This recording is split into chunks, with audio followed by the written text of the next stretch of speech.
Welcome back to the Young Guns podcast. Today we have a full cast, including a special guest for the first time in a while. We're going to be covering the 2025 NHL entry draft.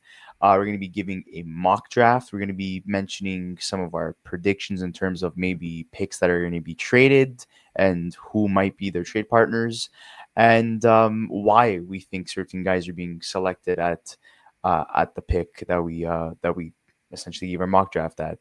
So before we start, and before I introduce my guest for today, we're going to be going through the draft order. So the New York Islanders are fortunate enough to win the draft lottery for the first time since drafting John Tavares. Second, you have the San Jose Sharks, the Chicago Blackhawks. Third, fourth, the Utah Mammoth, which is the first time being introduced as the Utah Mammoth because they just got their name not so long ago. The Nashville Predators at fifth. Sixth, we have Philly. 7, Boston. 8, Seattle. 9, Buffalo. 10, the Ducks. 11, Pittsburgh. 12 is currently the Rangers, but because of the condition of the 2025 first-round pick included in the massive JT Miller / Marcus Pettersson deal that happened back on January 31st, it could go to the Pittsburgh Penguins. And if they choose to give their pick to the Pittsburgh Penguins, they don't have to give up their pick in 2026. So it's either to give it up this year or next year. But the pick is top 13 protected in 2025, whereas in 2026 it's unprotected. 13, we have Detroit. 14, Columbus. 15, the Vancouver Canucks. 16 is the Sean Monahan pick that was included to acquire him from the Calgary Flames to the Montreal Canadiens back in 2022. 17, you have Canadians. 18, you have the Calgary. You have the Calgary Flames. Then at 19, you have the St. Louis Blues. At 20, you have the Columbus Blue Jackets. At number 21, you have Ottawa. 22, you have Philly. 23, you have Nashville. 24, you have the Kings. 25, Chicago. 26, Nashville. 27, Washington. 28, Winnipeg. 29, Carolina. 30, San Jose. 31, Philly. And the last pick goes to the Calgary Flames. So, ladies and gentlemen, reintroducing once again, Tyler. Thank you, guys. Thank you for welcoming me back to the draft edition of this podcast. Really looking forward to it.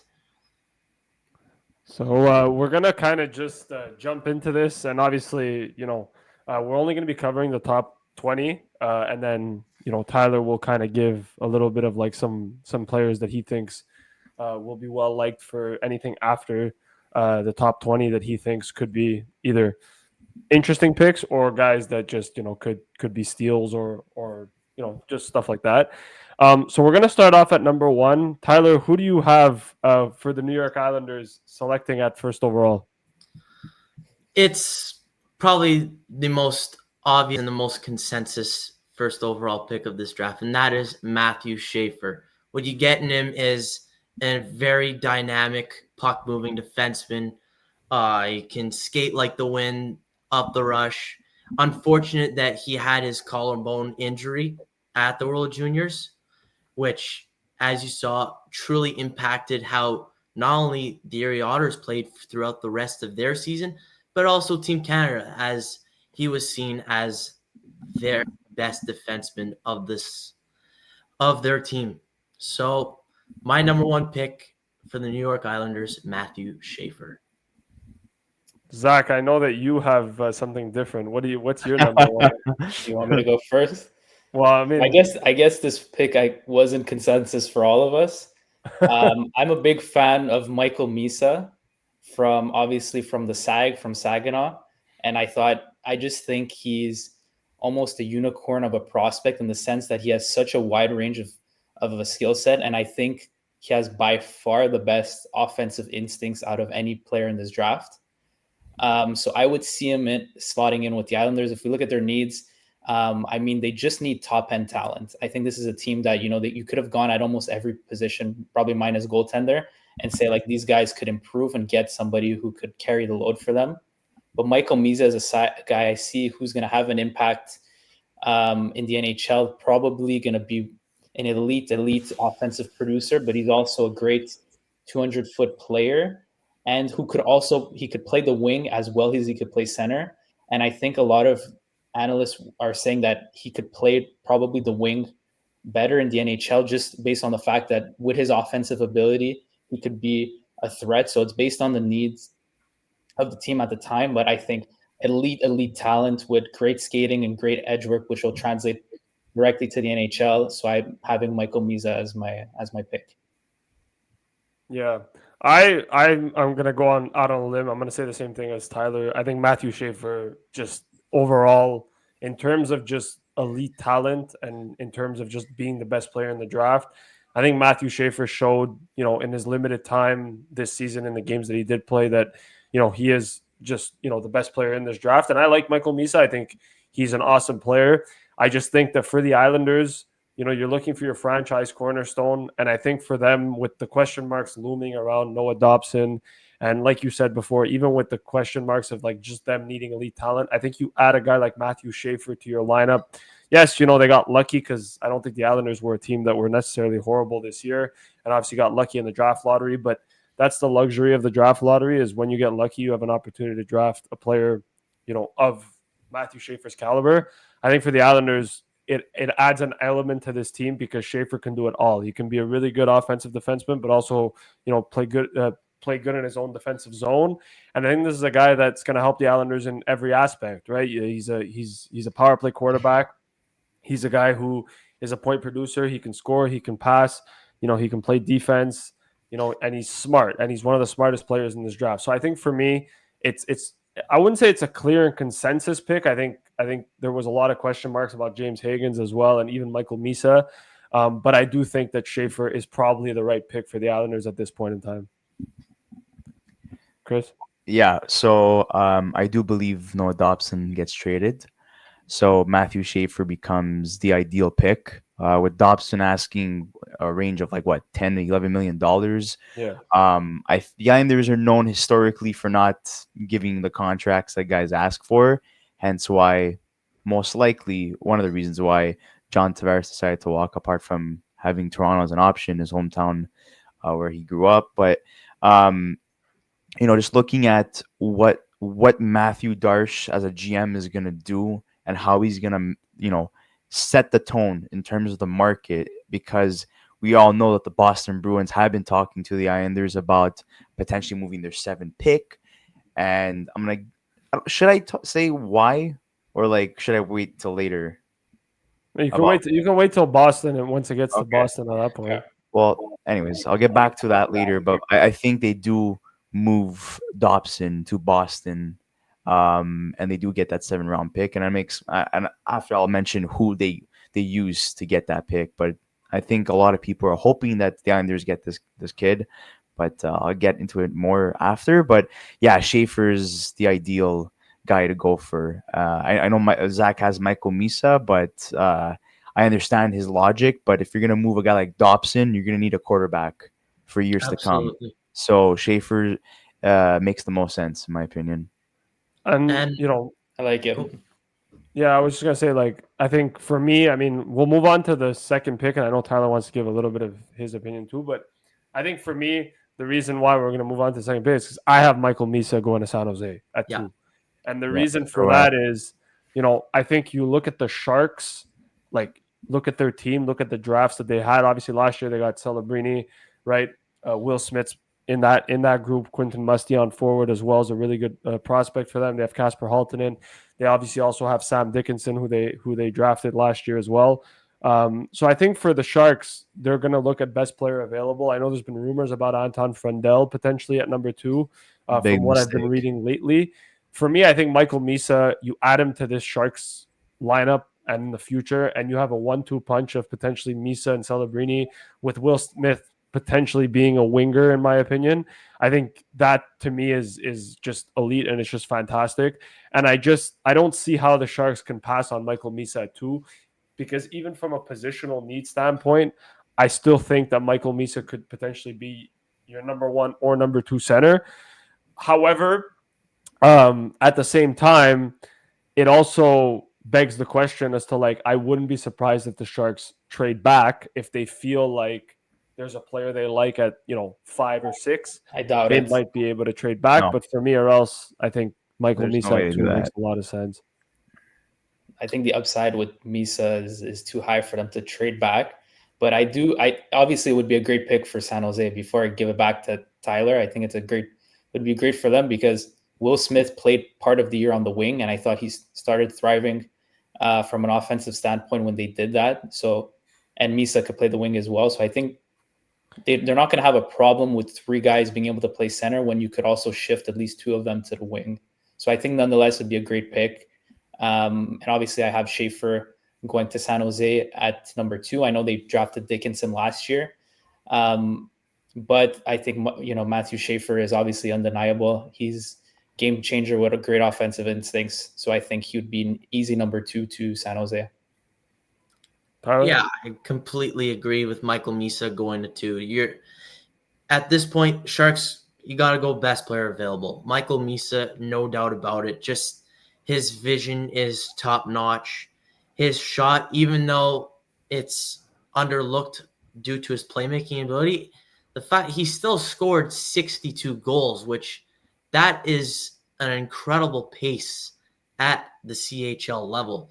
And where he gets that is his mentality, not only going to the front of the net, but is also his bottom hand activation of really putting emphasis in tight, putting his weight into his shot, which that's very dangerous when it comes to his versatility, either playing the center or play wing, which that's really key in the long run.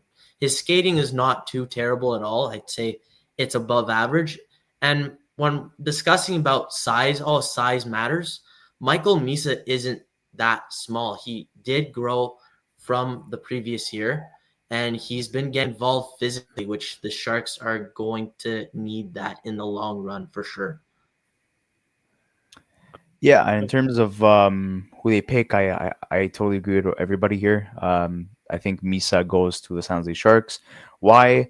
You lose Thomas Hurdle, you trade him away. You trade away Granlund, 2 fantastic second line centermen behind Celebrini, and there's a big hole there, right? So Michael Misa fits in perfectly as a second line center, playing alongside Toffoli. And also, you already have prospects that will play on the wing, like Quentin Musty. You also have Philip Bystead, right? And another position that they could look at if they choose to maybe drop down to get an additional pick is, get another defensive prospect, because as of right now, the only go-to guy that in my mind is going to quarterback their D core for years to come is Sam Dickinson. So the goalie position by trading for Askarov was, basically set, in stone that this guy is going to be our goaltender for years to come, and that's what he wants to become. He wants to become a starting goaltender. So they got the goalie situation done, and I think if they get Michael Misa, it sets their top 6 for the next 10 years. Especially with Toffoli in the mix. Obviously, he's getting up there in age, but at this rate, the guy is able to produce anywhere he goes, right? So, and I think he's a great mentor for all the young kids. So, you can't pass up on Misa. You need the best available player, and the fact that he can play center, that's who you go for. Absolutely. At number 3 for Chicago. Now, this is where I think we might start seeing a little bit of differences. I have at number 3 Caleb Desnoyers. The reason why I have Caleb Desnoyers at number 3.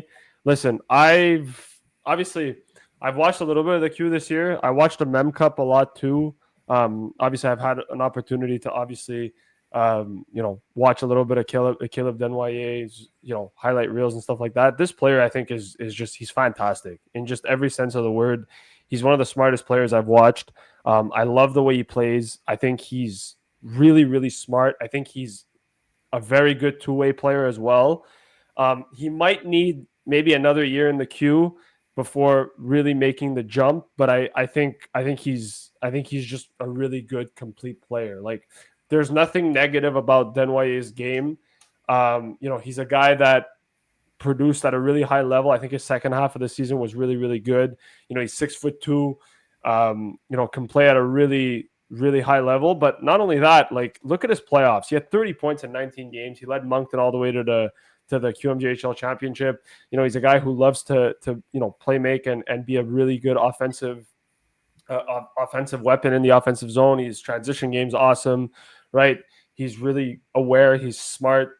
He makes defenders he essentially makes defenders look bad, in my opinion. So he's just really, really good. And I think for me, you look at what Chicago is trying to build and just what they need as well. I think you can make the argument of Porter Martone there as well. But I think for me, Caleb Denoyer sits in behind Connor Bedard for the future. That's a really good 1-2 punch. And then you can have Frank Nazar on your wing, with Lev Shanov as your top defenseman. I think that's a perfect fit for Chicago. And I think it would be the right pick for them to take Caleb Denoyer at 3, in my opinion. Who's hopping in? I'll take it away. So for the Chicago pick, well, I'm gonna be proposing a different option. I got Anton Frundell, obviously the European center iceman who played pro, who transitioned to pro this year with Drew Gardens. And I think has a lot of the qualities that resemble a guy like Sasha Barkov in the league. High IQ two-way center who's got some size. Obviously, right now they have him listed at 6'1", 200 pounds, which is for a guy who's 18 years old. Well, actually, on our screen it has him at 205, I believe. Yeah. For a guy at 18 years old, that's already pretty really good. And I think if he grows into his body further, he could be even more physically dominant in the league. And he matches that with also a great release of a shot, which is many say is, and I've watched a couple of his games, I think his release is going to translate really well to the NHL. And I think out of this draft class, you could have him up there at least in the top 3. And for Chicago, why it's a good pick is because I think you have guys like Frank Nazar and obviously Connor Bedard, but you want to insulate them with some size on their top 2 lines. And I think if you get a guy like him, who's obviously great at center, but also could play the wing, you have a very versatile option in your top 6 and is going to add some size. And obviously is a great two-way player. And I think it's just a slightly better pick for them. I would have also considered Martone for them because he is a guy who's obviously, has that physical edge as well. But I just think if you're looking from a skill standpoint in Chicago, improving their top 6 in the foreseeable future, I just think that Frundell is the better option. And from his program in Sweden, they've produced proven NHL talent already. So I think he's a much safer option for them as well. I have Porter Martone going to the Chicago Blackhawks. And the reason being is we're talking about size. We're talking about utilization. Well, Porter Martone has everything going his way for that. Although he is on the older side of this draft, it's undeniable that the way how he uses his size, he's gotten much better at getting adapted to that size. Plus, you could argue that he may be the best stick handler at this spot, at 3rd overall. And when looking at his vision, he's incredible around the net. He's got underrated shot mechanics where from in tight could just absolutely roof the puck. And he's the main captain for the Mississauga or Brampton Steelheads now, which shows that he can be a leader of the future. And someone that I do have somewhat of a comparison is someone like Corey Perry, from long time ago when he was at his peak. You can get at least a 70 to 75 point scorer who can score 30 to 35 goals a year and just be just this physical presence in front of the net that really helps leverage Connor Bedard on his line. Interesting. For me, you got to go a center in this case. Connor Bedard was shifted to the right wing. Yes, we know there's a need that they have to get a better player to play with Bedard, right? So I understand your pick, Tyler, in terms of getting Martin, especially a bigger guy who could help protect Bedard, because we all know he's not the most physical. But I feel like that is more of like an acquisition that's going to be made throughout the offseason, whether if it's a UFA or through trade, they'll be able to get a guy to play with Bedard on that top line. I think in this case, their center core is very weak. I know Frank Nazar came in the second half of the season started doing really well, but I still think that that's just a small sample size, and it's not good enough. Nazar and Bedard are relatively small, right? And you need a little bit more size at the center position. And my pick is the same pick as Lucas, Caleb Desnoyers, because he has that size. He's able to but he's able to be productive offensively. And not only that, but it allows guys like Oliver Moore to shift to the wing as well and takes a lot less pressure off of him. It also allows Bedard not to carry that weight as the number one centerman and have that second line centerman behind him. So, in the market, it's so hard to get a first line center, even a second line center. You're going to have to give up a lot. And I think the way to go in terms of acquiring a centerman that could play top six role is essentially through draft. So, I'm just going to keep it short and sweet since you guys added a lot of details already. So that's just my reasoning behind my pick. At number 4, I have for the Utah Mammoth. I have Tyler's guy, Porter Martone, actually at Utah. Now, look, I think this is interchangeable between Desnoyers and Martone. I think it really depends on what the team wants and what they're really valuing. I know there's been rumors about Utah being interested in Brady Martin as well. I think for me, you look at number 4, and I think some of the points that Tyler brought up about just Martone and his size and his skill and how good he can be, in the offensive zone, and his shot and stuff like that with his stick handling. I think you add that to a group that has Dylan Gunter, Clayton Keller, Logan Cooley. I think you put a player like Porter Martone in this lineup, and I think Utah takes the next step in becoming a team that could be, a really good force for the next couple of years, right? And like I said, I don't think Martone's the type of guy as well that'll probably play in the NHL this year. I think maybe he's maybe a year out, like Desnoyers. But I do think that Martone, for me, it just screams Utah. And obviously they drafted Tijja Ginla last year as well. So they have that in their back pocket. I think for me, it just makes a lot of sense for them to draft Porter Martone. But like I said, it could be interchangeable. Like 3 and 4 for me, it really depends on what each team wants to do. But for me, I have Porter Martone going to Utah. I guess I'll take this one. I have the big Swede in Anton Frundell going to the Utah Mammoth. And the reason being is, although he's just listed at a center, you can put him on the wing as well because of that size. And what he's really known for is that goal-scoring prowess. He, no doubt about it, may be the best goal scorer of this draft class. And when you're looking at it through the shot mechanics, he has, no doubt about it, the best one-timer. You look at Utah's core. You have Keller. You have Cooley.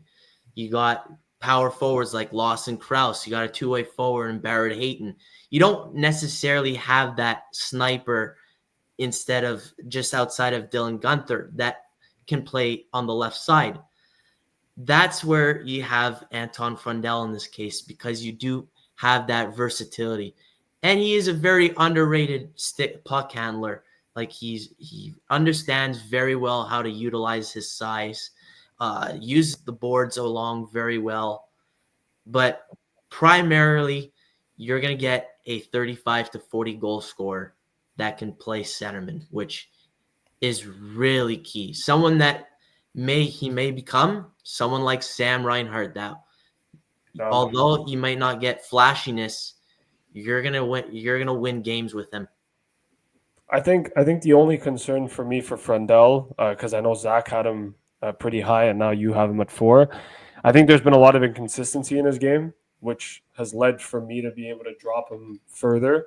But I think if he's able to fix those inconsistencies, and obviously I know he missed some time due to injury as well. If he's able to fix those inconsistencies, I think he could become a really good player. I just think it depends on the environment that he's in. So, Yeah, well, Really, his skating is, although a small issue, it can be worked on. Like his mechanics are very good. It's just he needs to build lower core strength, which is one of the small concerns I have. right. Zach? yes. Well, I think Frondell would have been also an ideal pick for the Mammoth in their inaugural year as the Mammoth. And if you look at their past drafts, in 2023 it was Simashev, who is probably going to be has a good shot of starting with the big club this year, and obviously Iginla last year, a guy with a lot of size, and they drafted a couple more guys with size last year. I think this year they're just going to go. Considering Frondell is off the board, I think best player available is James Hagan.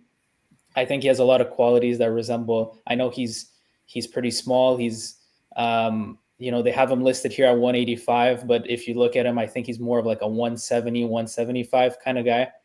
But he does have all the qualities of a number one center in this league. Just offensive game, defensive game, edges, playmaking ability.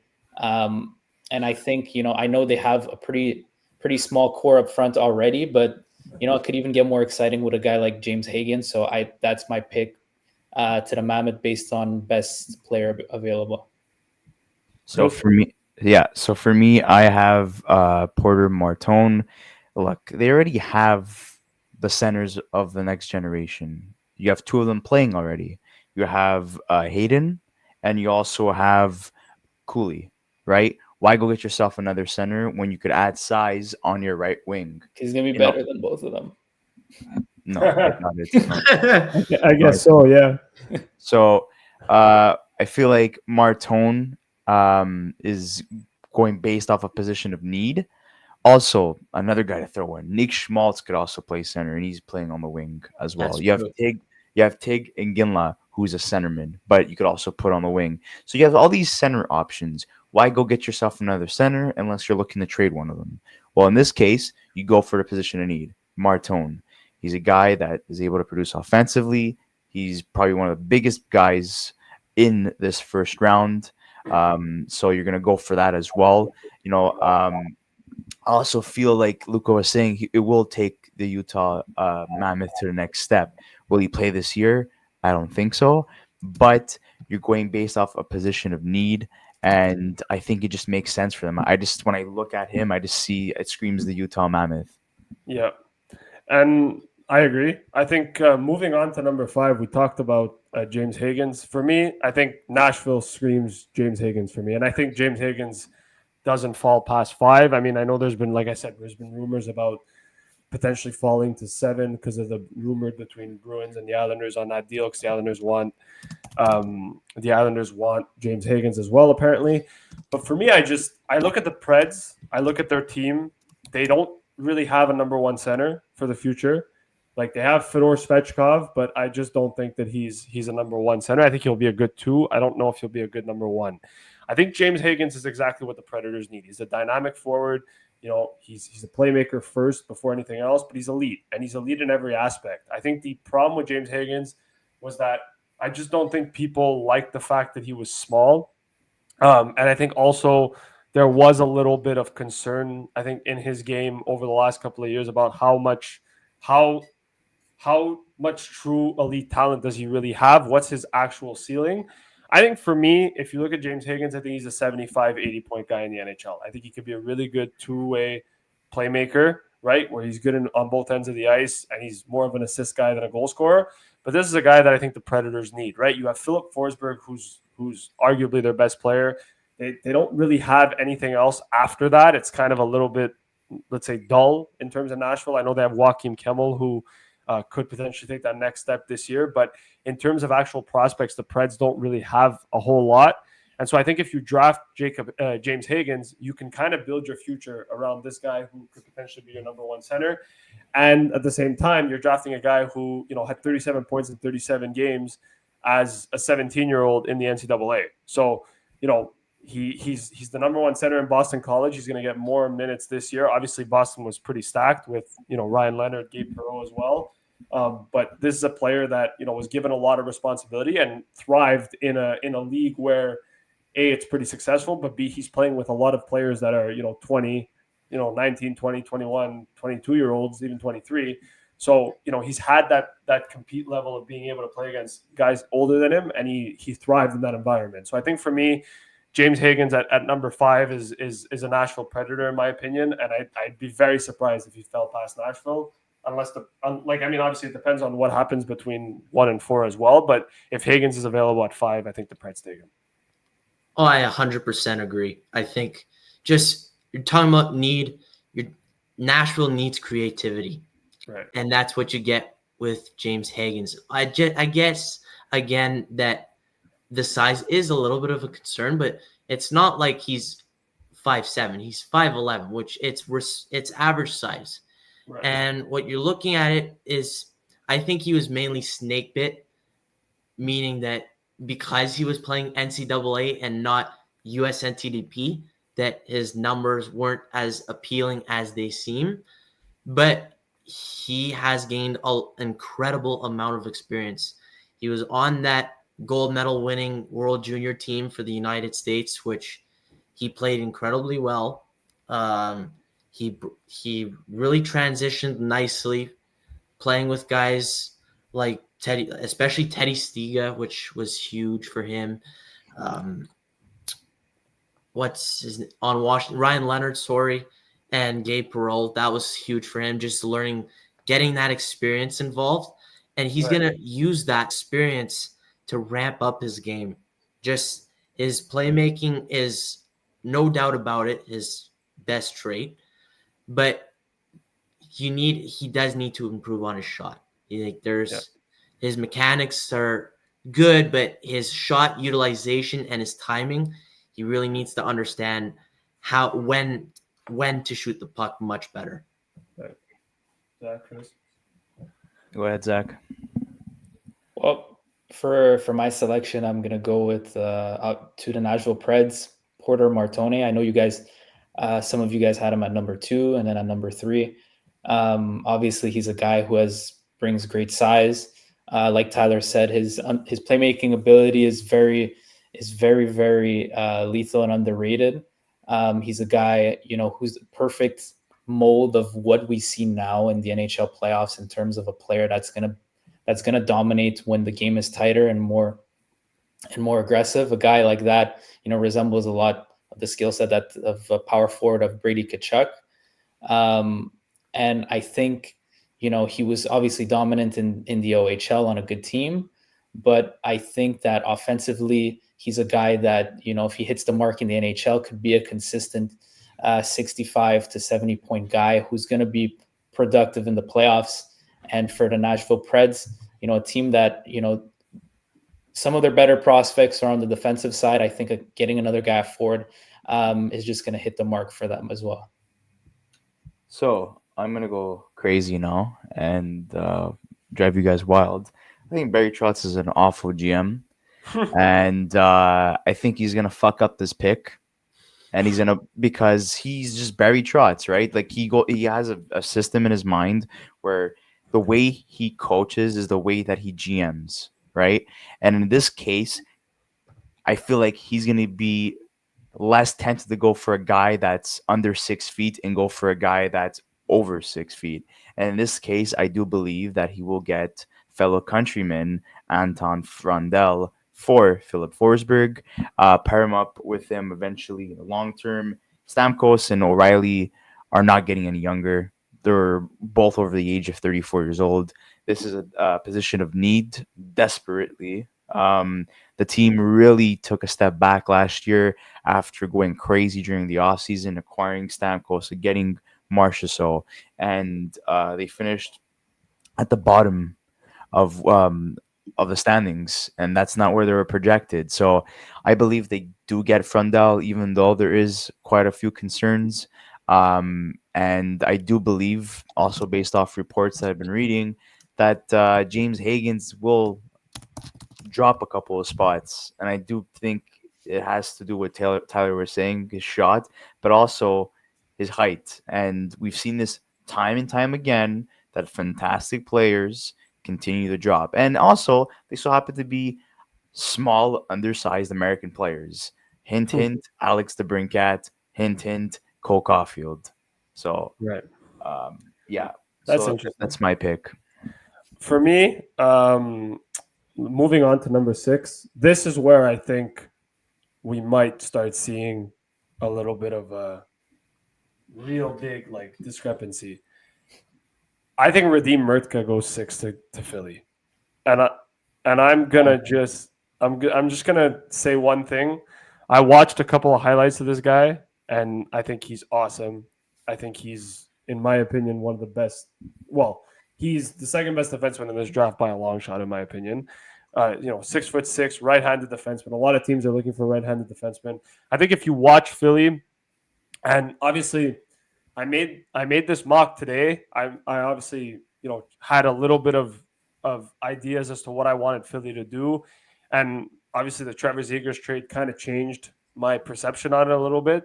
But for me, I think if you look at Philly's decor and like wholeheartedly, they don't really have that elite defenseman that can play, a really good sound defensive game. I think for me, apart from Travis Sanheim, there isn't much there. And if you can get a defenseman of Radim Murtka's caliber, who's 6'6", he's a big body.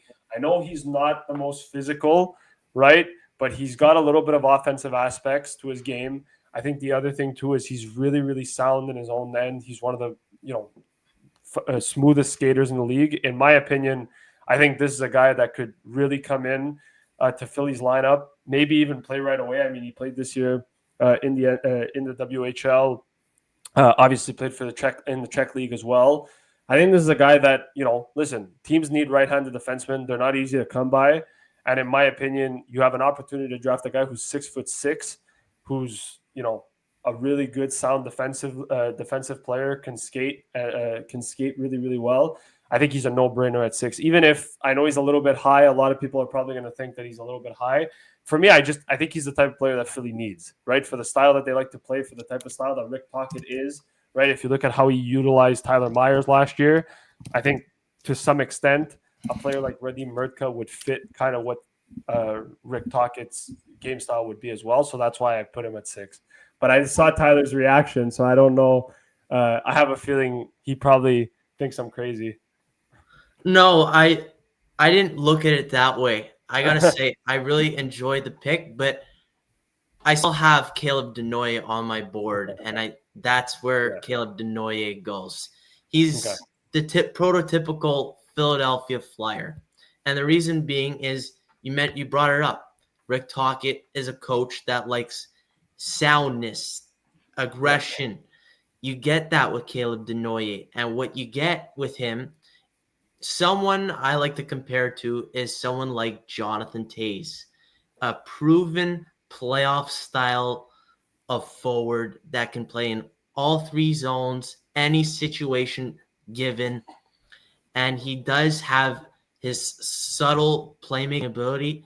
I would argue that he might actually have the best vision when it comes to all over the ice, maybe not just offensively, but being sound in any situation that he's given. I think he's got 360-degree vision, which, I think that's my statement of Caleb Denoye is just he's the best all-around class player for me. And that's what Rick Tocchet is going to really enjoy about him, that you can put him on the first line with Michkov. You can put him on the third line as a penalty killer. You can do so many different things with him. Well, I have the same pick as Tyler for this one. I just think, like you said, Rick Tocchet, attention to detail, a guy like Caleb Denoye, who obviously I think he's a safe floor player in terms of, I think he'll at least be a dependable top 9 forward in this league who could play on the power play as well as the penalty kill. I think what he lacks is the kind of explosiveness in his game to be a superstar in this league, but that's not what they're going to be needing him for. Obviously, he hesitates a lot with his shot. His shot selection sometimes is not the best, and his release needs a bit of work. The size, 170 pounds now. He could build on that. He's obviously got a big frame, but he's a guy that's so smart, knows how to make all the right passes. And I think for a team like Philly, who I think is going to need that depth up the middle, I think it's a position of need for them. And I think based off their last few selections, like a guy like Michkov, who's obviously super creative, but is a guy that you want primarily playing on the wing. And Jet Luchenko came in last year, but he's a different kind of prospect, and he's a guy who brings much more size to his game. Strong hockey IQ as well, but I think he would actually complement the guys that they have currently. So that's why I think Caleb Denoy would be a really good pick for Philly. Well, Chris? here is the shit on one's parade again. I'm gonna go with Jake O'Brien. I think he has the size that Philly brings. What they're known for essentially. You have a guy like Rick Tocchet. He doesn't like fancy shit. He likes guys that play a simple, straight way of hockey. And we saw his deployment of guys like Niles Hoglander, a guy who's more skilled, right? We saw his deployment of Elias Pettersson. He doesn't like soft guys. He likes guys with meat on them, guys that are willing to get their hands dirty. And that's why essentially Philly hired a guy like Rick Tocchet to be a predecessor for John Tortorella, because he has more of that modern day way of thinking with the addition of the Philadelphia Flyer style way of thinking, which is exactly why he fits in line with what their morale is, right? And yes, you're probably saying, why are they passing over James Higgins? Well, again, the height thing. I know they have Jet Luchenko, but like the Philadelphia Flyers have proven with their last center pick with Jet Luchenko, he was off the board. Everyone is freaking out. Like, why go for this guy? But what we've seen from him this year is that Daniel Briere likes guys that are not fully developed, that still have a lot left to basically. What I'm trying to say is that they have a high ceiling. Mm-hmm. Is that if I could draft this guy right now and he has yet to fulfill his potential, he has untapped potential, I'm willing to take that risk. And it worked out for Jet Luchenko. So this is a position of need. Once again, they're very weak down the middle. Sean Couturier is not the guy he used to be. Dealt with a lot of injuries. And Trevor Zegras that they acquired today, they're saying that he's going to start off most likely as a winger. And I do believe that he's more of a winger than a centerman. And the only time he will be playing center is if, once again, Philadelphia fails to address these needs during the offseason through UFAs or through trades, that they don't get a centerman now that's able to win hockey games, because Jet Luchenko has a chance of making the roster. But I don't think Jake O'Brien makes the roster anytime soon. So, yeah, that is a position of need. I'm looking at type of system that they have, the coach and Rick Tocchet. I think, and this is a guy who's been rising in the rankings as well. Mm-hmm. And again, Brady Martin, James Higgins are two guys that are, either going up some people's lists and going down some people's lists. Yeah. Hence the reason why there's teams like the New York Rangers and Boston Bruins that are willing to either trade up or to trade their picks completely. So anyways, I'll get more into that in my next pick. Yeah, and moving on to the Boston Bruins, actually, I have Victor Eklund going to Boston. Now, you might, Chris, I know that you said that you believe the Bruins might trade this pick to the Islanders. They will. But I think for right now, if you look at the Bruins and you look at where they're at, they need prospects, like full on. Their prospect pool is basically non-existent. I know they acquired Fraser Minton from the Leafs during the trade deadline, and they have Fabian Liesel. But besides that, I think the Bruins prospect pool is very, very thin. I think you add a player of Victor Eklund's caliber, right? You're bringing in a guy who, had a really, very, very good season. He played in the Allsvenskan this year for Djurgårdens, 31 points, 19 goals, 7 points in 16 games in the qualifications. Played at the World Junior 20. Didn't think he was overly impressive at the World Junior 20s, but still had a decent performance with 6 points in 7 games. He's a never-ending motor. He's the type of guy that's just really good at winning puck back, being able to play a different style of hockey. But at the same time, he's just very smart. He's able to put himself in a position where he can create from different angles. He's good in the slot. He's good net front as well.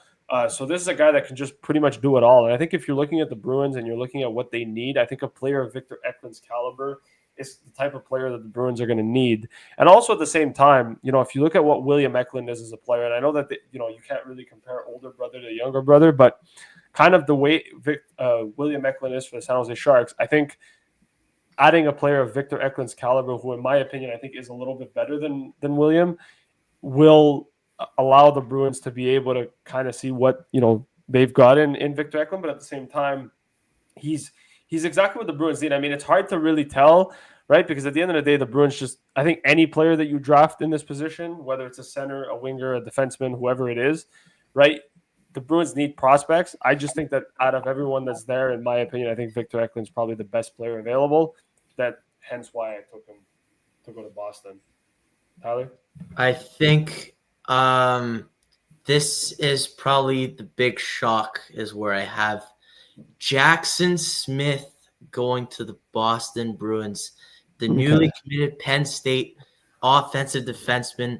And the reason why I say this is that you brought up that, yes, you can get a winger, a centerman, but you look at their defensive core. Yes, you have Mason Lohrei. Yes, you have Charlie McAvoy.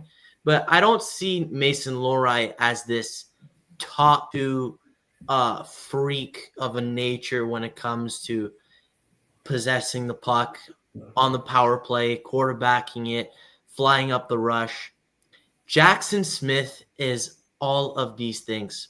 And going to Penn State, I think, is going to benefit him more than many people think. As we saw, Penn State won the NCAA Frozen Four, which was absolutely tremendous for the program. And look at what they're getting now in Jackson Smith. You're probably getting, arguably, behind Matthew Schaefer, the best skating defenseman of this draft class. He's so transitional, 10-2 skating that you've seen someone similar to Sam Dickinson that I brought up in last year's episode. Just some things that you do need for him to work on is his defensive side, and he can be a little bit selfish with the puck. But when it comes to he's got a laser of a shot, which you do want that on a power play from a defenseman. He is excellent on the breakout pass. He understands how to thread the needle. He just needs to understand how to utilize his frame a little bit better, though. That's one thing is a concern. But this is a pure upside pick. You can get at least a 55 to 60 point defenseman with Jackson Smith. Dom? All right. Interesting. Zach, Chris? Well, the thing is, I actually do think that Boston is going to move this pick. Okay. Because I think a team like Boston, if you look at the construct, for more general context, if you look at their construct of how they're allocating their salaries, you got Swayman, they locked up last year, it went almost to the deadline, but they locked him up. You have, McAvoy and Pasternak locked up. Those guys on their day are obviously top 5 in each of their positions. I don't think Boston is in a position right now to want to waste the prime years of their top end talent. I think they're going to be trading this pick to get maybe let's say a Noah Dobson or trade with another team that is going to be looking to move up a little bit. So I think that this is, and also what I'll say is I think if they were drafting a little bit higher, I think they would have taken a guy like James Higgins, because I think, that's just a no-brainer pick, a guy with so much high-end talent. You just don't want to miss out on a prospect like that. But I just think with Boston, they're probably going to end up trading the pick. But if they don't, a guy like Victor Eklund is a safe floor option for them. But I also would see them going with a defenseman. Maturka is a guy that I like a lot, like Luka does, but Victor Eklund would be my pick for the Bruins if they keep the selection. Chris? So, for so many years, the Boston Bruins have been known to be a heavy team, especially on their back end. They locked up Lorai today, who had a great season taking over McAvoy's duties because McAvoy was pretty plagued with injuries, especially after Four Nations tournament with Team USA. But I feel like something is telling me that they're still not convinced that their decor is good enough, and especially like there's this whole debate last year: is it Swayman or is it on the decor? And I feel like obviously they believe in their guy Swayman, so they're gonna blame it on the decor, and they will trade for Noah Dobson. They will trade this pick. James Higgins will go to the New York Islanders because he is from New York. He's expressed that he wants to go there. There was talk about the Islanders getting another top 10 pick, and I think that makes sense on that standpoint. Matthew Darche is trying to retool essentially. There's talks that he's looking to maybe move Alexander Romanov. The asking price is high. Noah Dobson's asking for a lot of money, so he wants to change up the philosophy a little bit of the New York Islanders, and they don't really have the greatest prospect pool. And the guys that they have drafted in the past pretty much have been busts and very underwhelming players. I know they do have guys like Matthew Barzal and Horvat. Those guys are going to stay. But I see Barzal more as a winger than a centerman. So that leaves that second line center spot available. So I do believe that's where James Higgins slots in. Horvat's going to be their first line center. And I do believe because, Boston wants to be competitive. They don't want to waste Pasternak's years. They don't want to waste McAvoy. They want to waste Swayman, like Zach was saying. I do believe that in this deal, Zadorov heads to the New York Islanders. And I do believe that Pajot heads to the Boston Bruins as well.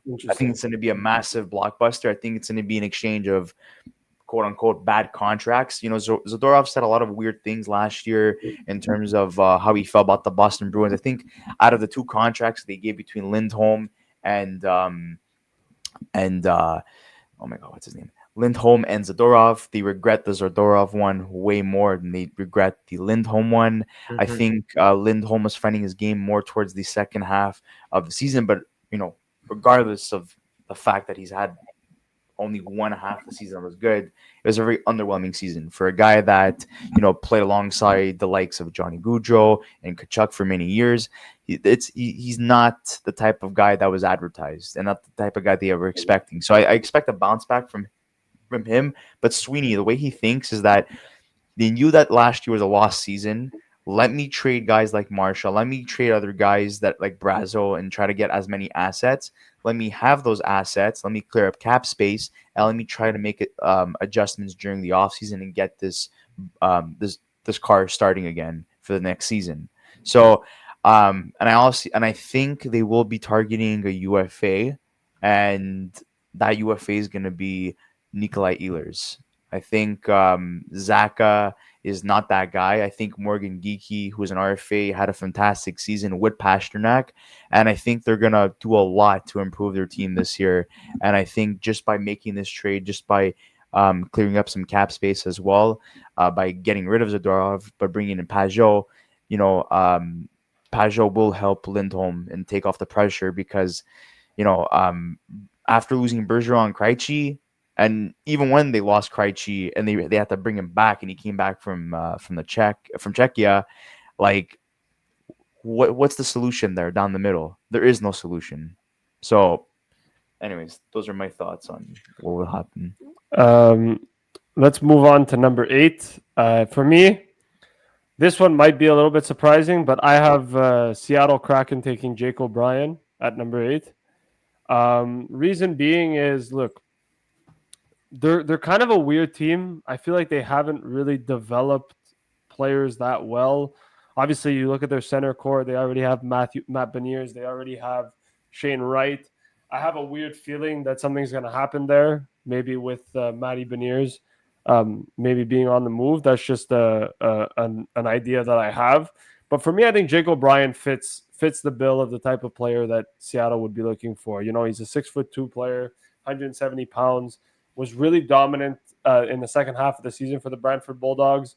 Thought he played really, really well. He's a guy who can shoot the puck, be a really good, let's say, playmaker in the sense where he can create space for himself and basically just force defenders into making mistakes and kind of losing their coverage. He's really, really good at that. He's a really good skater as well.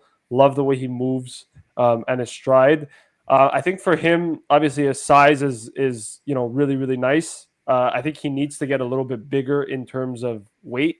I think 6'2", 170 pounds is a little bit short in my opinion. I don't think it's necessarily great. I think he does need to build a little bit more muscle and be a little bit heavier. But besides that, I think Seattle would be beneficial in taking a guy like Jake O'Brien at number 8.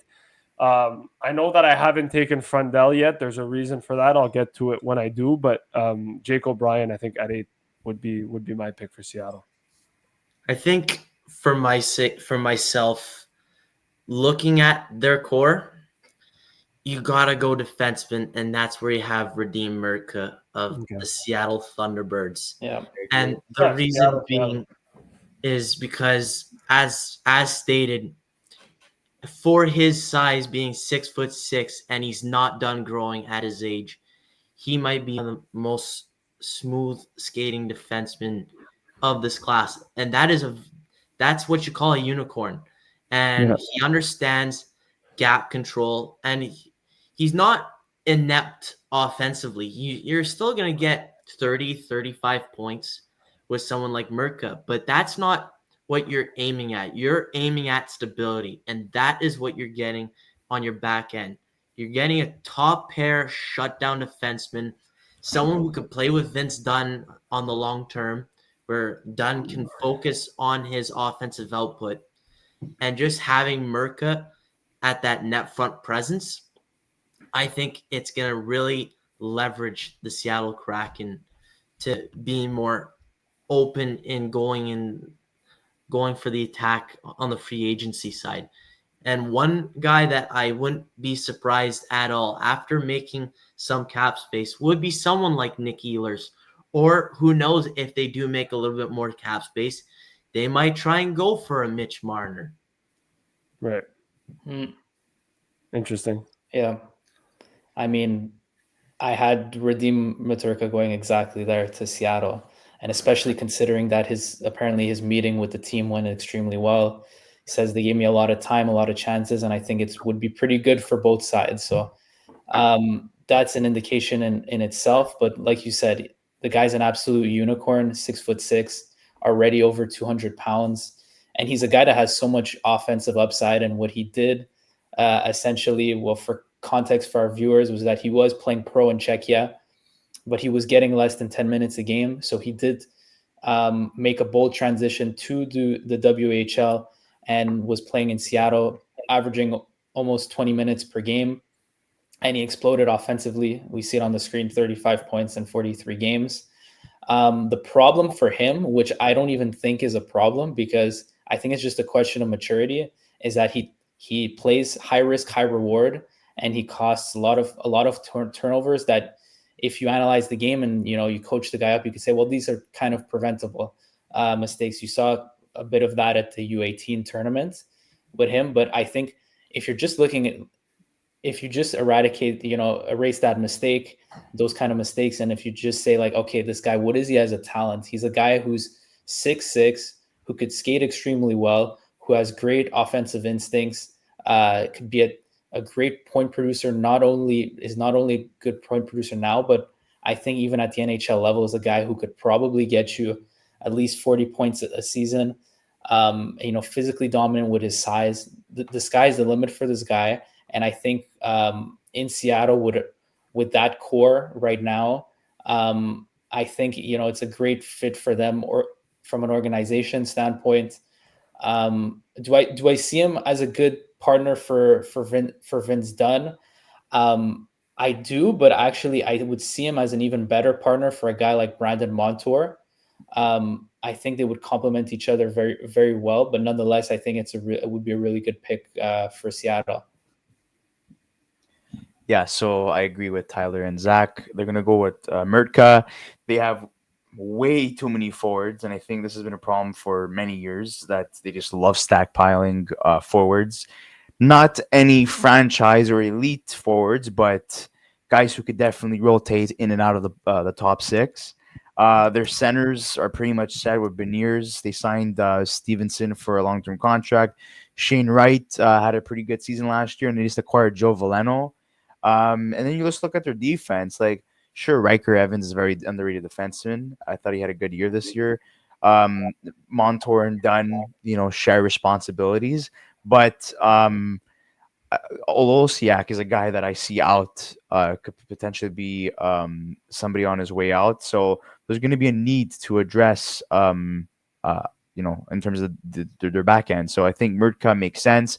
I see him as a second pairing defenseman alongside Montour.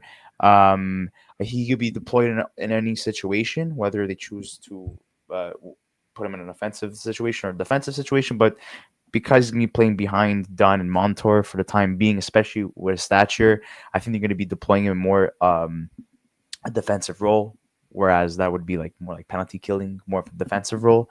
So I think, and he already plays for the Seattle Thunderbirds. So, I mean, Doesn't have to move anywhere.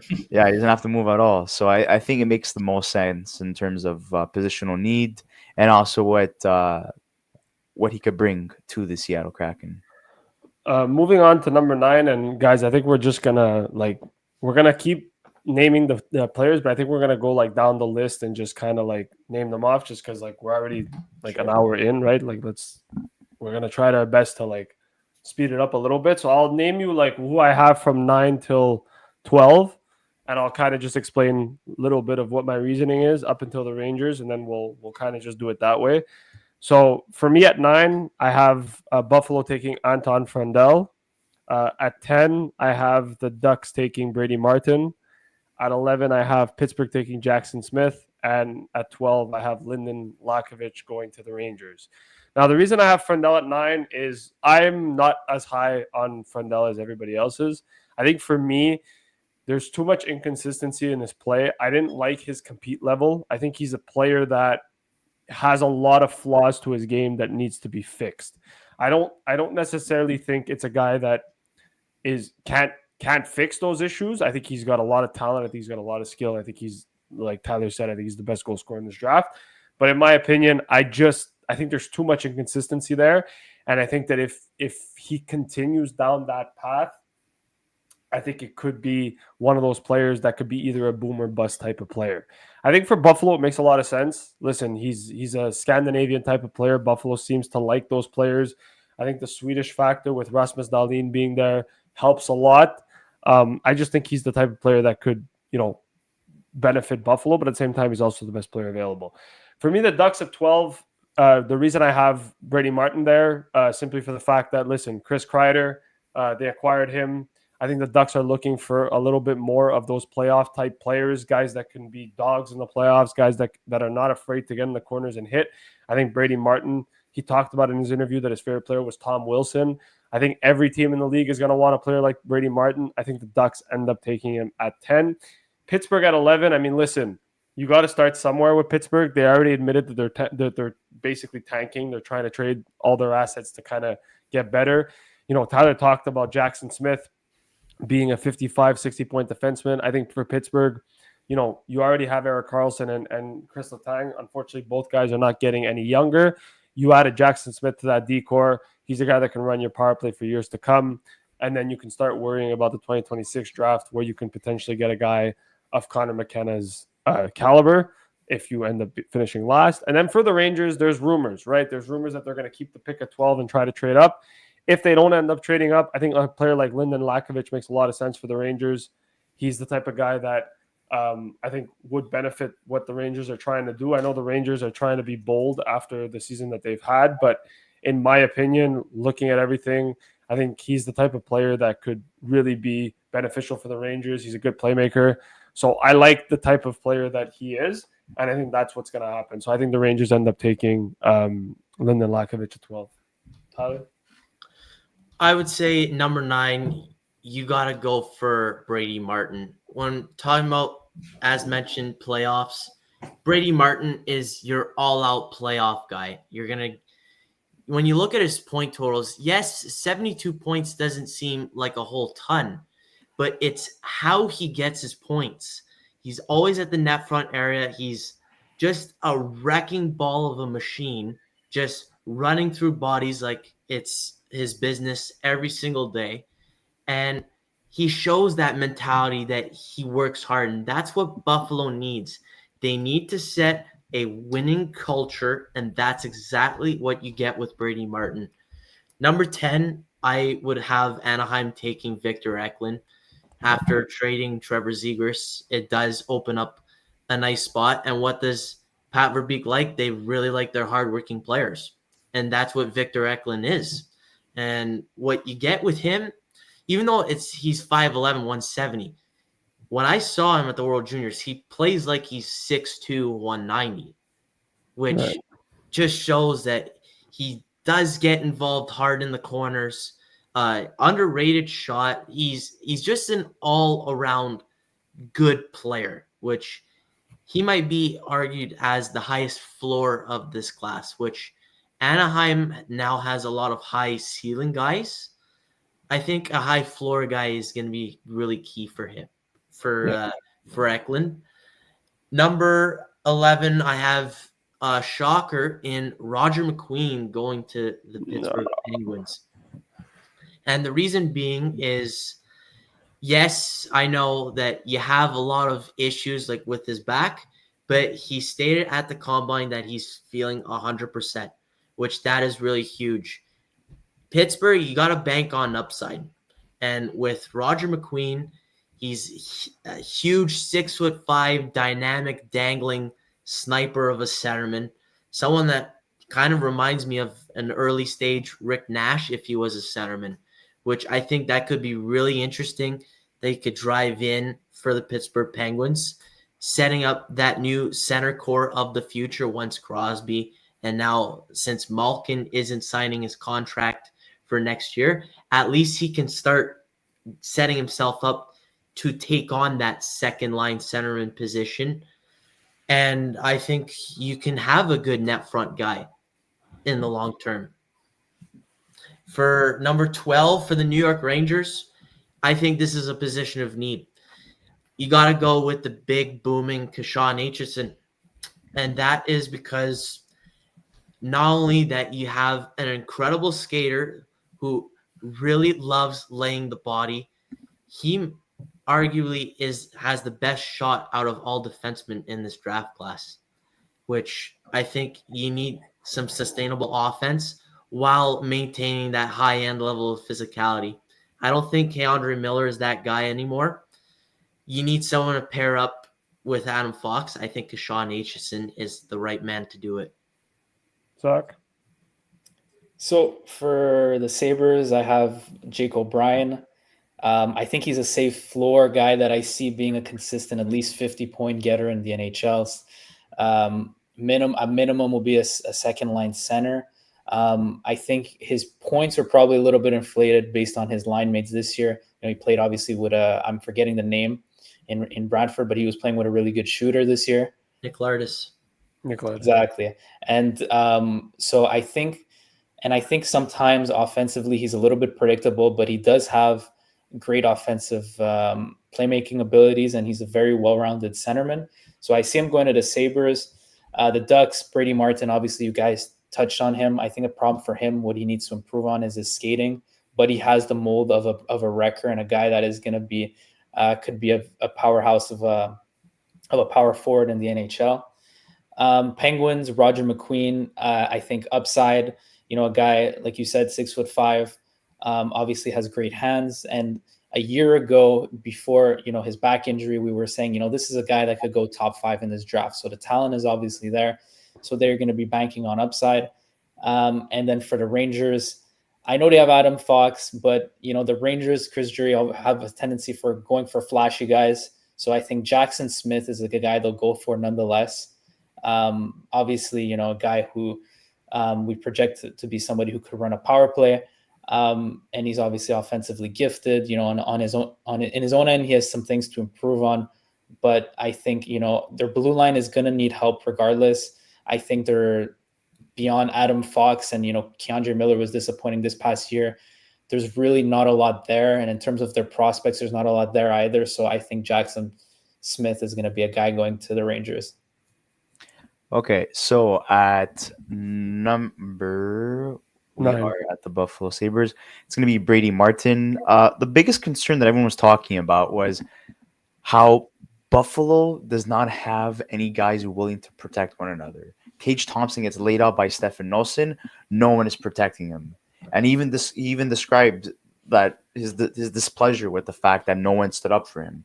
I know you have a guy like Alex Tuck, but whatever. There's rumors that he might get traded. So I think they need more sandpaper, especially that their center position is so thin. No offense to Josh Norris. That guy is injury prone. They lost that deal. Cousins was the better player in that deal. Mhm. I think Ottawa hands down won that. Okay. So they're thin down the middle. And I know Kulich is, he was projected to be a centerman. I don't think he plays in the center position. I think he plays more on the wing. I know they have Noah Ostlund as an option on center, and they also have Consta Helenius as an option as well. But they need more sandpaper. And I know there's rumors that JJ Peterka is on the move. So I believe that they also make a trade with the Rangers to acquire their pick on number 12. So at number 9, they get Brady Martin to fill up their top 6 need at center. And then they go and get themselves, at number 12, they get themselves Jackson Smith. Why? I think, again, defense is a positional need. They're going to get rid of Bowen Byron. There's heavy talks that he's going to be on the move. Also, there's talks about their displeasure of Samuelson. And I know they signed him to a long-term deal, but they're not satisfied with how he's been playing. So they want to improve in that position as well. So I think Jackson Smith also works out as an option for them. So I think those are two guys they draft. And in terms of where the Ducks are going to be, like you said, Zegras was on his way out today. I think they go Victor Eklund. It makes the most sense. They're very, very strong down the middle with Mason McTavish, who's an RFA. I don't think he gets offer sheeted. I think he stays. And they also have Leo Carlson. After that, we have the Pittsburgh Penguins with pick number 11. And I do agree. They go with Roger McQueen. Malkin is not going to be returning past this season. Crosby, who knows what he's thinking right now? Do I want to go to the Montreal Canadiens? Do I want to go to Colorado Avalanche? Am I happy with the situation in Pittsburgh? I'm playing great hockey at, 37 years old or 38 years old, if I'm not mistaken, and I'm wasting my years playing for a non-playoff team. Like, you got to think about that at the back of your head, right? You want to finish on top. You look at a guy like Alexander Ovechkin, where, 2 years ago, so last year, he played on a very subpar Capitals team that barely made the playoffs, but he still made the playoffs. And then this year, the Capitals had one of their best seasons ever. And they made it to the second round. So at least, and he also beat Gretzky's record. So that might be playing in Crosby's head, saying, I'm one of the greatest. I'm the greatest player currently of this generation. I'm not getting any younger. I'm going to go play for a contender. So this is a team that's also probably tanking for McKenna as well. And they're going to be willing to get rid of a lot of assets. So does Crosby want to be part of a rebuild? I mean, who knows? Yeah. Moving on to Detroit, Columbus, Vancouver, and then I'll just do both Habs picks because it'll just be easier. So for Detroit, I actually have Keyshawn Aitchison at 13. I know Detroit have a lot of defensive prospects. I know Simon Edvinsson is a big body. There's something about Aitchison's season this year, and I don't know what it was. I know he had a really good offensive output. He only scored 26 goals, which is really, really impressive for the Barry Colts of the OHL. I just think for me, there's something about big body defensemen, but also not necessarily big body defensemen, but defensemen who play big. And I really like what Aitchison brings to the table. I think he could fit what Detroit's trying to do. Now, do I think it's a realistic standpoint? No, but I do think that Detroit's in a position where, they do have Sandin Pellikka, they do have Simon Edvinsson. There is a potential where they go forward here or they trade this pick. But I just think that if they don't trade this pick, they'll probably just go with the best player available. And in my opinion, it's either between Keyshawn Aitchison or Roger McQueen. At 14, I have Roger McQueen going to Columbus. Now, I'm probably one of the biggest advocates of Roger McQueen. I love him. I think, in my opinion, this is a guy that if he didn't hurt his back this year and he played a full season, he's probably in the conversation as a top 5 pick, right? He's fantastic. He's one of the most creative players in this draft, in my opinion. I think if you look at him from a certain perspective, he's a 6'6" player. He's really, really good at being able to, create offense, and he's got just an elite mind. And I really, really love that about Roger McQueen. I would want him in Montreal. Unfortunately, I don't think he's going to fall that low for Montreal to be able to take him unless they trade up. So that's why I think he'll end up in Columbus. The other team that I'm going to talk about is the Vancouver Canucks. I think Braden Coots ends up falling to Vancouver at 15. He just screams the type of player that the Canucks are trying to look for. He's been a little bit deceptive. I think he's a playmaker first and foremost. Just likes to put himself in those types of positions. He's someone that likes to play a little bit more, try to get defenders out of space and put themselves in a really good position. So I like that at 15. And then for the 2 picks for the Montreal Canadiens, I have Carter Bear and Malcolm Spence. Now, I know people want Carbonneau. I know there was rumors about Hensler. I know there's been a lot of rumors about what Montreal is going to do at 16 and 17.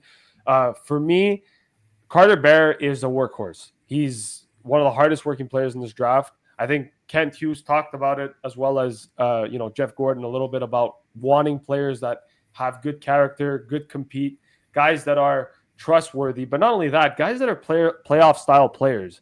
And I think that Carter Bear brings exactly an element that the Montreal Canadiens are looking for at this point in time. And then at number 17, I have Malcolm Spence. And the reason I have Malcolm Spence is, again, creative offensive left winger, really, really good, can shoot the puck, can create offense on pretty much like it's nothing. And what I like about him too is he's committing to Michigan, right? And he'll be able to play with Michael Hage this year. And I think for Montreal, being able to have a player of Malcolm Spence's caliber kind of playing at the same level as Michael Hage and potentially having those two guys as chemistry could be really, really good for even a future, let's say, second line, right, of potentially having Malcolm Spence and Michael Hage there. I really like Spence. I think there's a lot of upside to his game. I think this is the type of player that could really be a first-line left winger in the league if utilized properly. I think he's got a high ceiling, sorry.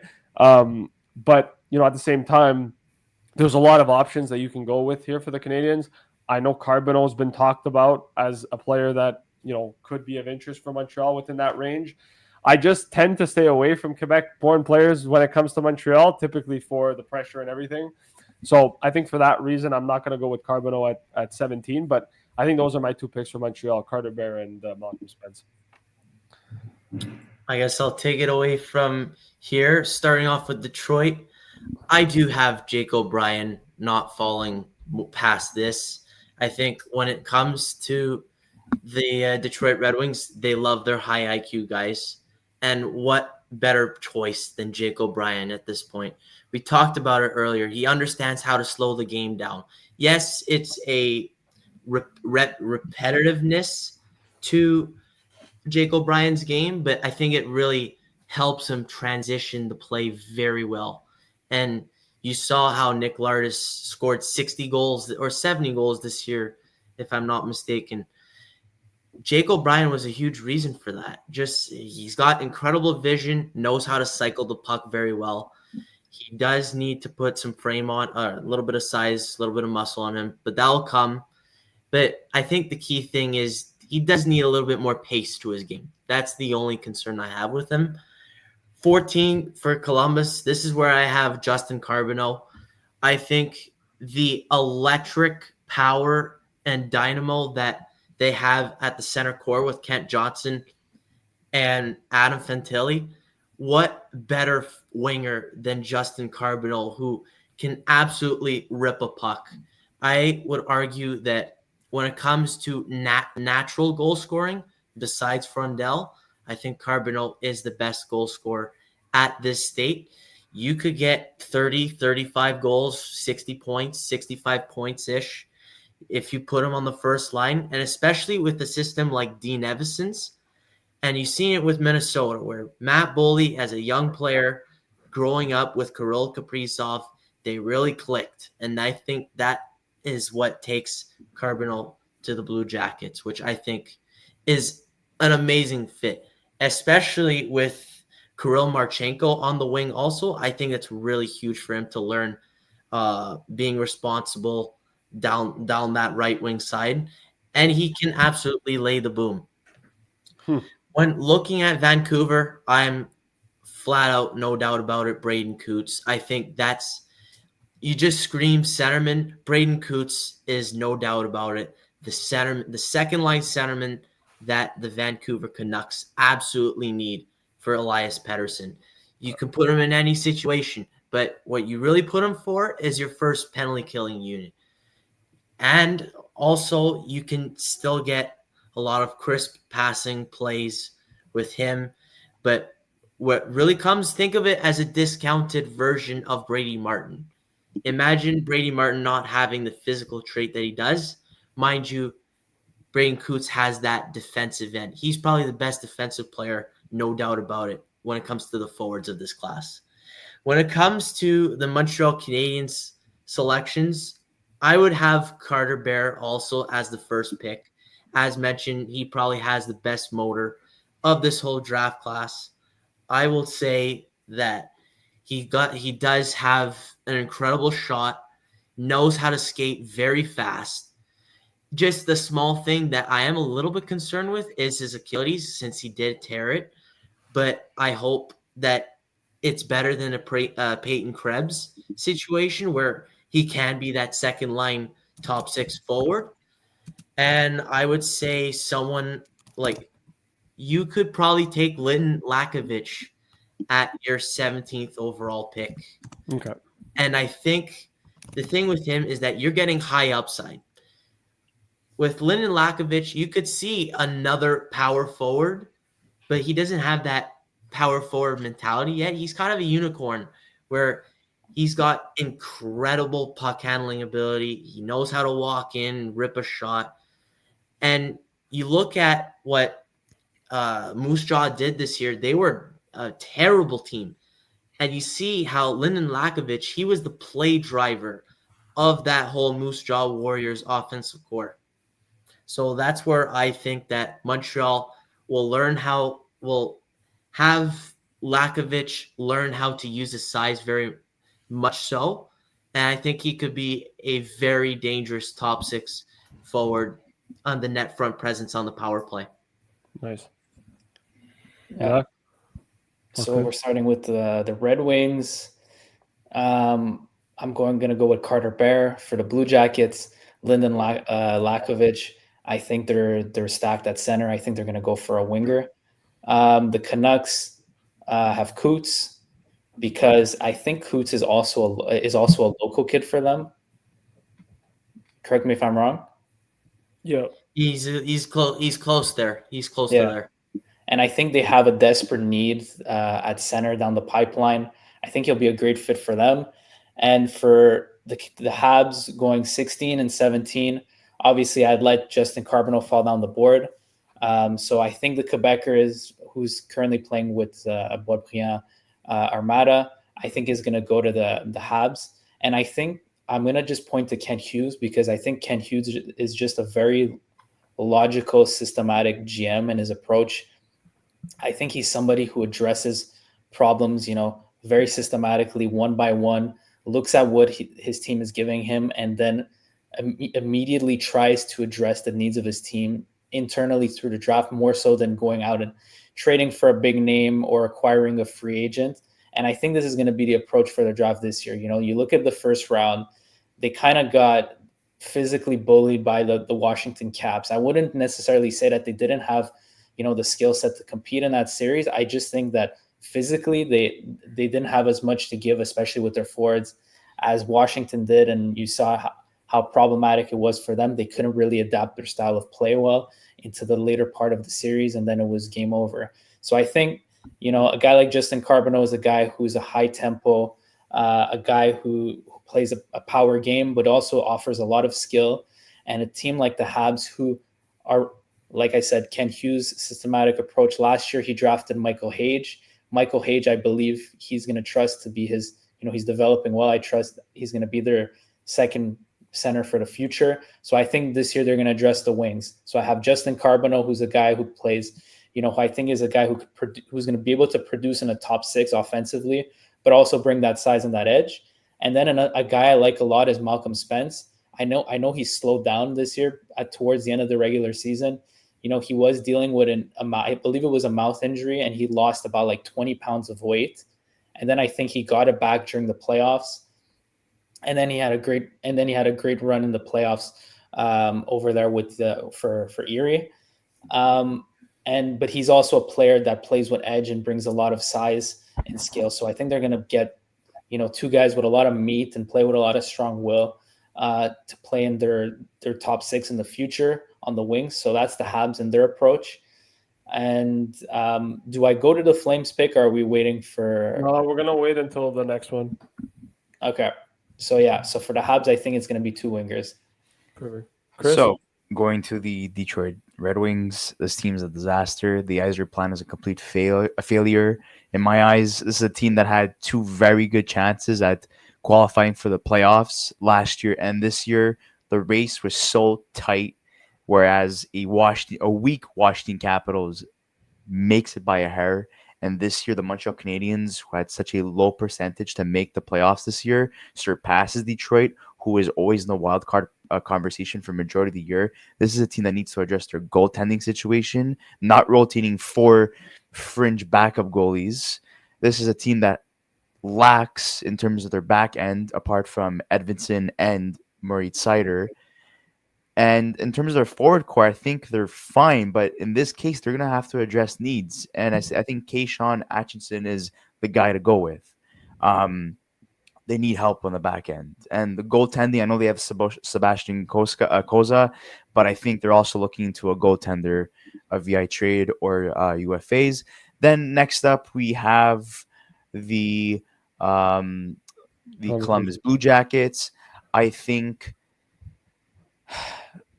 they go off the board here, and I think they go with Lyndon Lakovic, your big forward, a guy who's been drawing a lot of attention since the combine, and also since the NHL entry draft interviews as well. He's been a guy who's been rising up into the rankings. I think that fits their. I think it's a guy that they definitely look into.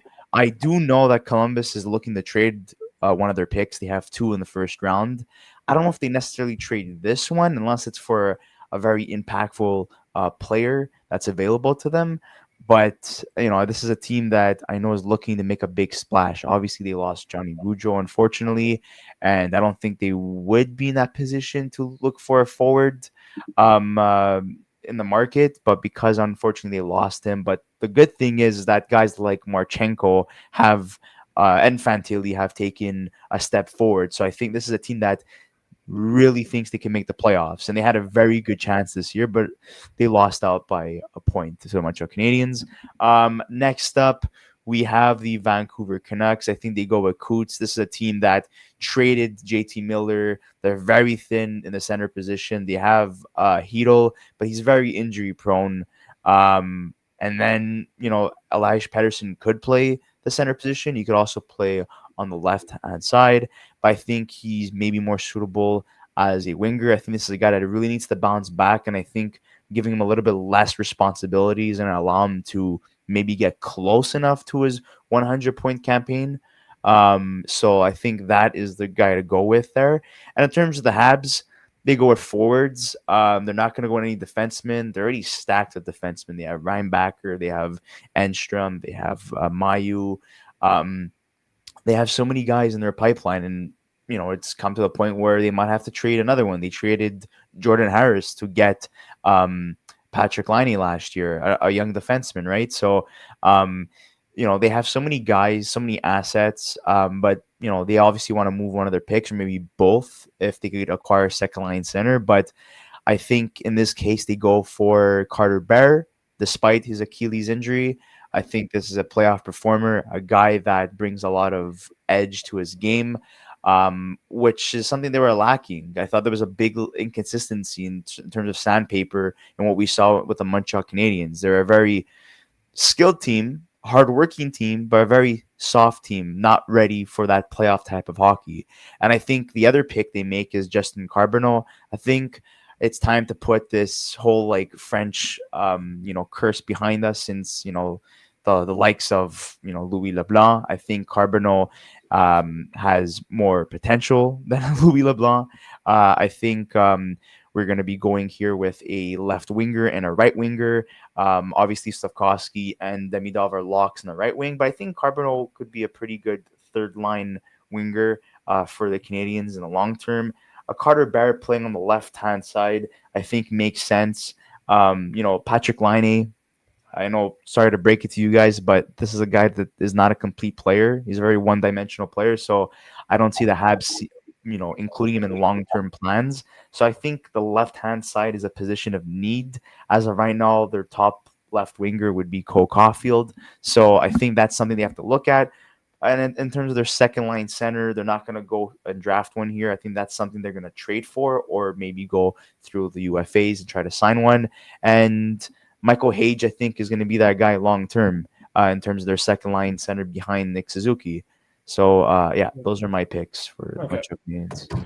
And then the last three picks that we're gonna do before we'll let Tyler kind of give us his honorable mentions. So for me, the last three picks that I'm going to go with in the top 20, Calgary at 18, I think they take Justin Carbonneau here. Very simple. He's the best player in the draft available left. Goal scorer. Calgary last year were the worst offensive team in the league, right? They need goals. Carbonneau provides that. I think for them, you're bringing in a guy who can, finish and be a really good, like Tyler mentioned, a 35, 40 goal guy in the future, 60-point player. I think that's exactly the type of player that Calgary is going to need. I think if he's available at 18, they take him. 19, I think the Blues take Cole Reshny. Really, really decent player. Love the numbers that he put up this year with Victoria of the WHL. He's committed to the University of North Dakota as well. Playmaker above everything else, but just a good motor. Love the way he works. I think for me, the Blues like those types of players, and I think he screams a St. Louis Blue in my opinion, so therefore I have him at 19. And then at 20, there's been rumors about what Columbus is going to do. There's been rumors that they might go for a goaltender, although I think with how good Jet Greaves has been this season when he came in, I don't think they explore that option. For me, I think they go with a guy like Ben Kindle at 20, or Ben Kindles, depending on how you pronounce it. Just a good all-round player. I think he can play both ends of the ice really, really well. He talked about how, he's really focused on playing the offensive side of the game, but he really likes the defensive side of the game too, and he's a really good two-way player. I think for me, Columbus needs those type of players, especially if they're getting Roger McQueen at 14. Having a right winger and Ben Kindle potentially being at 20 could definitely help them. So those are my three picks to kind of round off our top 20. Tyler? I will say Calgary, I think you go Cole Reshny all day, every day. And the reason being is that, yes, you're bringing a smaller sized forward, but you can put him in any situation given. And what we saw this year, 92 points in 62 games. Yes, he's going to be a primary playmaker for this Calgary Flames team.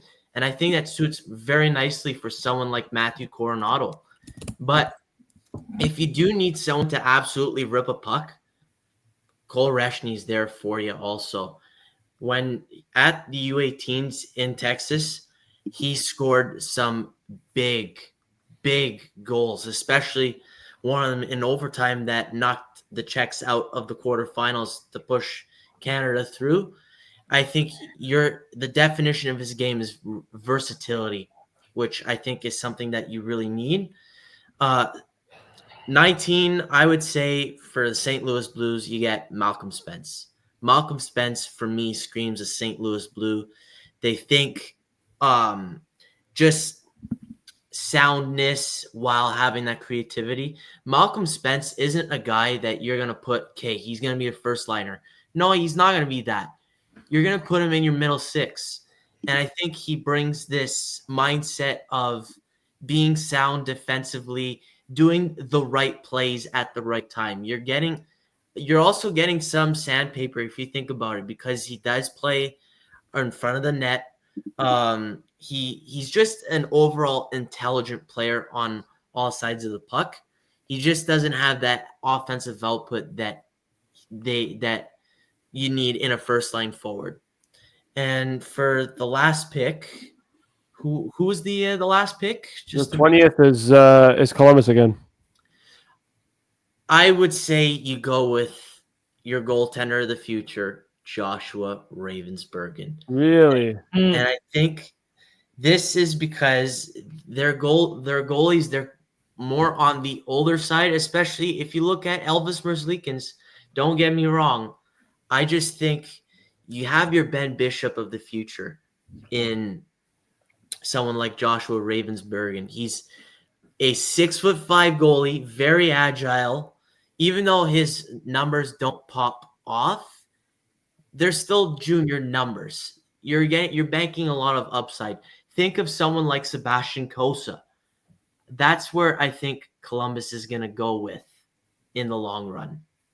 I'm surprised you say that, because I thought Greaves played really, really well both in the AHL and the NHL.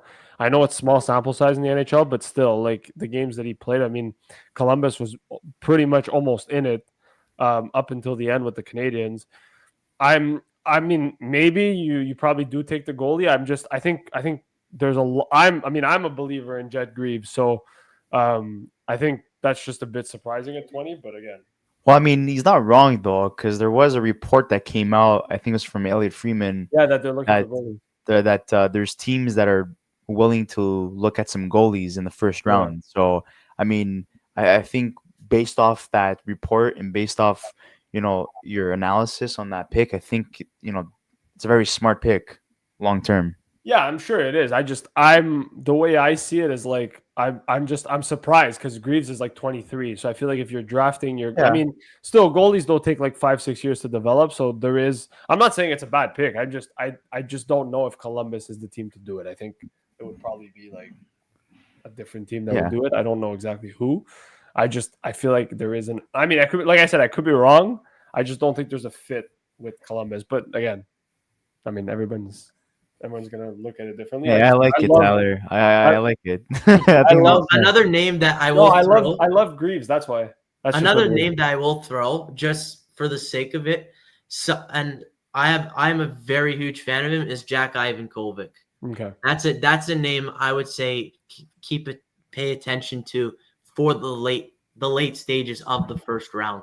I know he's only 5'11", but he's not done growing. If you have seen his father, his father's 6'5", and he grew at the later stages of when you get your growth spurt, like when you're 20, 21. I think that might happen with Ivan Kovac. I'm not saying he's going to be 6'5", but if you can get him at 6'2", 6'3", go get him. I know he's 5'11" right now, but go get him. He's a proven winner. Zach, Chris. So, Go ahead, Zach. So for the Flames, I'm gonna go with Cullen Potter. I think he's a guy who has the potential to be a really nice play driver in the NHL, and I think Calgary is a team that is desperately in need of a dynamic play driving forward, and if he could develop for them in the next two or 3 years to then be a full-time NHLer, I think for them, having a guy like that is going to obviously translate very well to the modern game as well, because he is stated by most to be the fastest and most dynamic skater in this draft. Yes, Cullen Potter playing for Arizona State. And, they ramped up his ice time this year. He's been playing towards the end of the year. He was playing about 20 minutes a night. And I think his abilities in a larger role really showed that, yeah, he could carry the puck on his own, and he could keep his head up, and he could find option, and he could create time and space to find his options. So I think he'd be a guy who to look out for with high upside, who could be a play driver at the next level. So I think Calgary would definitely benefit from a player like himself. with the Blues, and that's where I'm actually going to be going goalie as well. But for the Blues, I think Joshua Ravensbergen is going to go to St. Louis.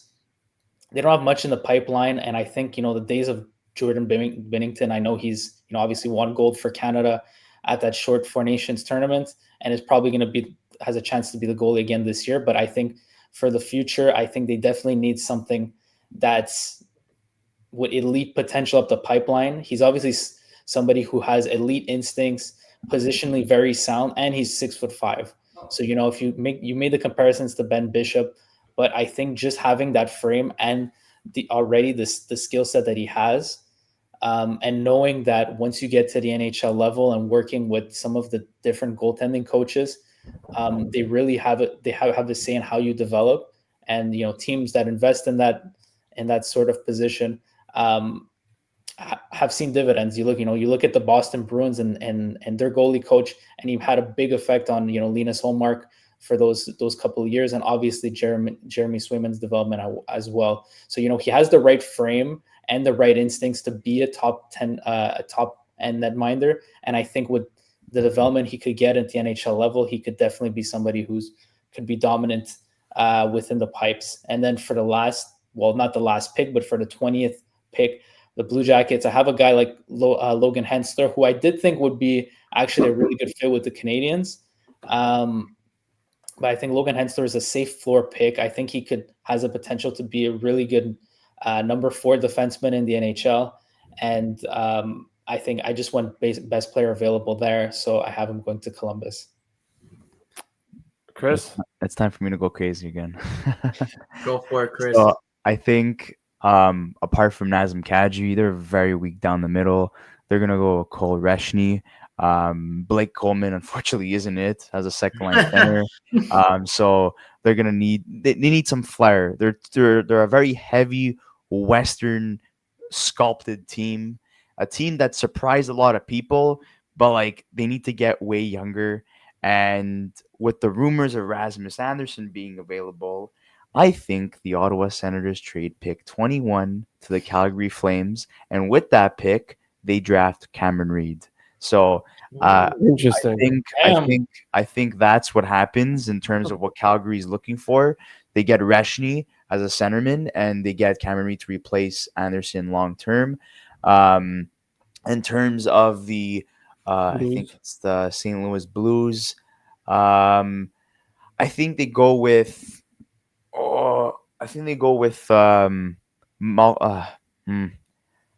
See, this is because I've been changing on the fly here. You know what? I'm gonna go with the goalie. I think Zach's right here. I think Joshua Ravensbergen is the way to go. Binnington is not getting any younger. They're looking to trade Joel Hofer. The price is very high, and I think Armstrong is waiting for the Oilers to offer sheet him. So that's a team that's heavily looking for a goaltender. So if you're going to get rid of Hofer, who is younger than Binnington, you're going to have to start looking for some replacements. So Binnington is your starter at least for the time being, but you're going to have to think long term. So I think Ravensbergen makes sense to be the successor as a starter. He's the best goaltender available. And in terms of pick number 20, I think the Columbus Blue Jackets, if they don't trade it, they need to replace Juracek in terms of what they hope for him to be one of their top defensive prospects. They got rid of him, and they're going to go with Logan Hensler. Interesting. So what we're going to do now, just to we'll take another 5 minutes or so.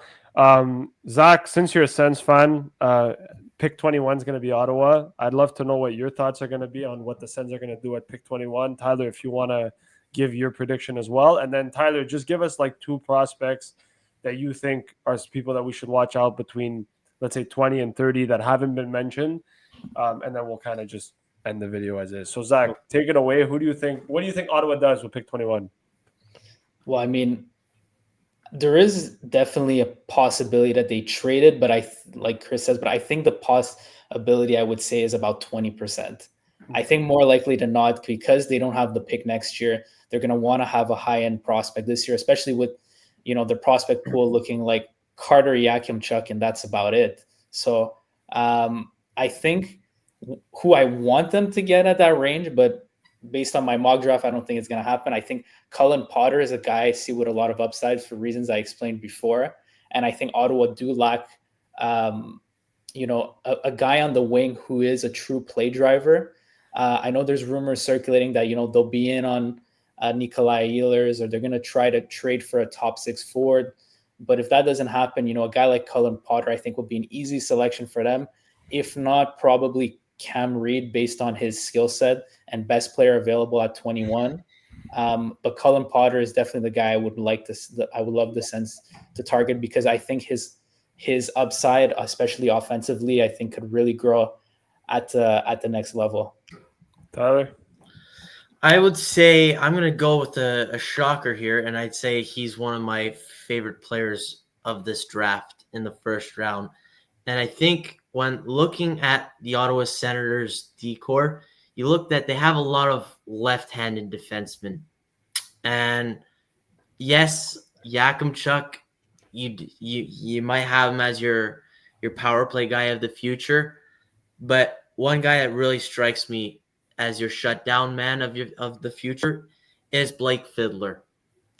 And coming from the Edmonton Oil Kings, son of former NHLer Vernon Fiddler, Blake is a huge right shot, 6'4", physical skating, shutdown defenseman who isn't inept offensively. As you can see, he is roughly a half point per game player, which in the WHL, that's perfect for what you need for a shutdown guy. When I saw him at the Top Prospects game, I thought he was very smooth in the way how he transitions the puck. His decision making needs to be a little bit better when it comes with the puck, but you see that a lot with defensive defensemen at the end of the day. But I think just complimenting someone like a Jake Sanderson or Thomas Chabot, I think it's going to be really important for the Sens to have. And I think that's why they go with Blake Fiddler at this spot. Okay. Some other guys that I will throw in, just as honorable mentions, someone I'm a huge fan of since he just got traded to the Armada, is someone like Bill Zonin. And what you get with him is a revamped, like he's just getting – the thing with him is that he's getting better every day in any way possible. You're going to get a net front, physical, power forward-like playmaker, someone who I could see someone compare to is a light Joe Thornton around the net. And I think that is something really interesting. Someone like the Philadelphia Flyers might go for him as a middle six. They could put on the second power play unit because he does have that creativity. And we noticed, from earlier this year till now, his skating was probably the best that it's ever been. Because last year his skating was not the greatest, to say that at the very least. And he will play on the flank usually, which is very susceptible to losing puck battles and races versus the penalty kill, which he's gotten much better at that. When we're looking at a high upside guy, someone like Cameron Schmidt, I know he's only 5'7", but you could get a future Alex DeBrincat with him. Okay. Probably the best shot mechanics. Someone who I see also in him is someone like Cam Atkinson. Very small, but you can get 40 goals with him. Perfect. So that's pretty much it. That'll sum up our draft video for the 2025 NHL entry draft. Obviously, the draft will be on Friday. When you guys will see this video, we will likely post it on Tuesday, June 24th. So about 3 days to be able to watch this video and also be able to, kind of give your mock drafts, any predictions that you want to make. Tyler, are you actually going to the draft or? I wish, but no, because the problem is this year is that there's no teams. So that was quite unfortunate for me. I was going to try and run into a couple people that I know, but they're all home.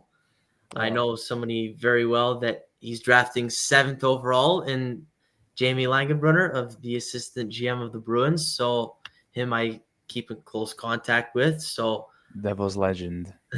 absolutely Devils legend, 2-time Stanley Cup champion. And they're very excited to see what is in store for this draft class. Nice. Anyway, so thank you, Tyler, for coming on and giving your insight. It was really, really good insight. And obviously, for anyone who didn't know much about these prospects, obviously we're able to watch this video and kind of learn a little bit more. Guys, thank you for watching this video. Don't forget to like and subscribe to the video if you liked it. Please give us your mock drafts in the down below. And it's going to start getting busy now over the next couple of weeks in the NHL with the NHL entry draft and obviously free agency coming up just around the corner. So we will be having a little bit more videos coming out in terms of just predictions and roster construction for the start of the 2025-2026 season. So, guys, thank you guys for watching, and we'll see you guys on the next episode of the Young Guns podcast. Peace.